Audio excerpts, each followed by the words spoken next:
When people think about prison punishment, they usually imagine bars, cells, and locked doors. But in most prison systems around the world, that is not the real punishment. The real punishment is overcrowding. Because overcrowding doesn't just make a prison uncomfortable, it quietly breaks everything else that is supposed to function.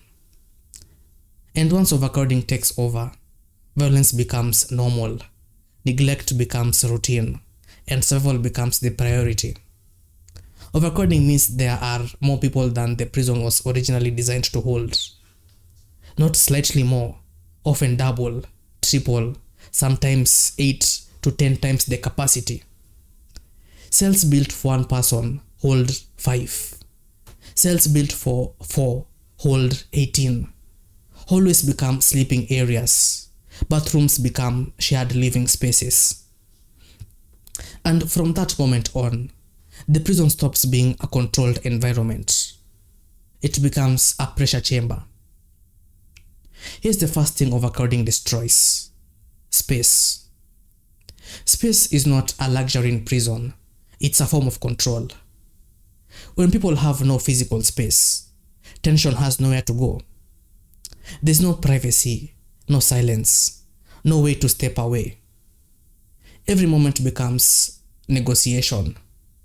Every interaction becomes potential conflict. And the system doesn't have to be violent for violence to happen. Overcrowding creates it automatically. The second thing overcrowding destroys is time. In an overcrowded prison, nothing moves on schedule. Medical visits are delayed. Court dates are postponed. Meals are rushed. Showers are limited. People wait and wait and wait. And when times becomes unpredictable, frustration builds. Not because prisoners are impatient, but because uncertainty is physiologically exhausting. You never know who will help you, or when help will ever come, or if it will ever come at all. Overcrowding also destroys authority. On paper, the prison controls everything. In reality, overcrowding makes control impossible. Guards are outnumbered, staff are exhausted, resources are stretched thin. Rules still exist, but enforcement becomes selective. And when enforcement becomes selective, power shifts. Not officially, but practically. This is where informal systems begin to form. When the state cannot manage daily life, other structures fill the gap. Prisoners organize themselves, groups form, protection is exchanged, food, space, and safety gain value. This isn't chaos, it's adaptation basically. And overcrowding is what forces it to happen. A common misunderstanding is that overcrowding only affects prisoners. That's not true. Overcrowding also affects the guards. Overworked staff operate in survival mode. Corners get cut, mistakes increase, burnout becomes constant, and so does corruption.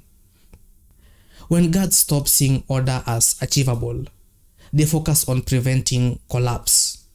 And preventing collapse is not the same as maintaining safety.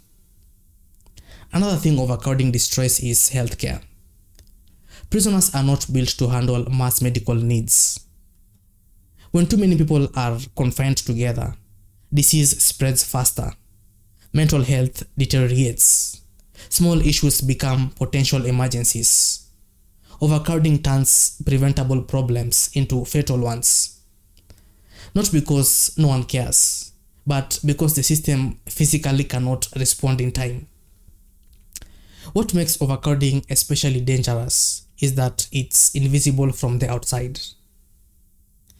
A prison can look modern, clean walls, uniforms, security cameras, and still be completely overcrowded inside. Because overcrowding isn't always loud.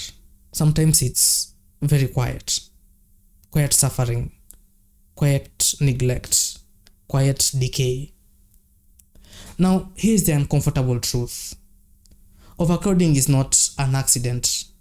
It's usually a result of harsh sentencing laws, slow court systems, overuse of pretrial detention, political pressure to appear tough on crime. Prisons become storage facilities for social problems. And once that happens, conditions no longer matter, only capacity. Overcrowding also shows how prisoners see time itself. What I mean is, overcrowding also changes how prisoners see time itself. When space is limited and movement is restricted, days blur together. People stop measuring time by weeks or months. They measure it by routine, by meals, by counts, by lockdowns. The physiological compression is part of the punishment, even if it was never written into the sentence. Some people ask, why don't the prisoners just adapt? But adaptation is the problem. Because to survive overcrowding, people must harden. Empathy becomes a risk. Trust becomes expensive. Silence becomes safer than honesty. This is not rehabilitation. This is conditioning. And this is why overcrowding matters more than architecture, more than uniforms, more than slogans about reform. You can renovate buildings, you can add cameras, you can rewrite policies. But if overcrowding remains, nothing truly changes. In the end, overcrowding turns prisons into something it was never meant or supposed to be. Not a place of correction, not even a place of containment, but a place of constant pressure.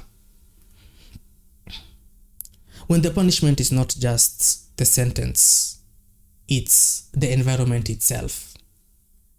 And that's why when people talk about going to prison, my first thought is always, how was the overcrowding conditions? Because in most cases, if not all, these prisons are usually overcrowded.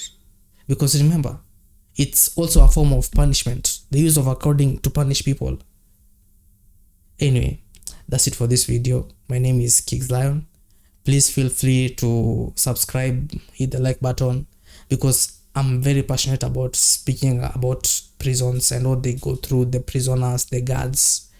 In this channel, I exploit all that. I talk about it. I deep dive in all those topics, explaining what happens and why it happens.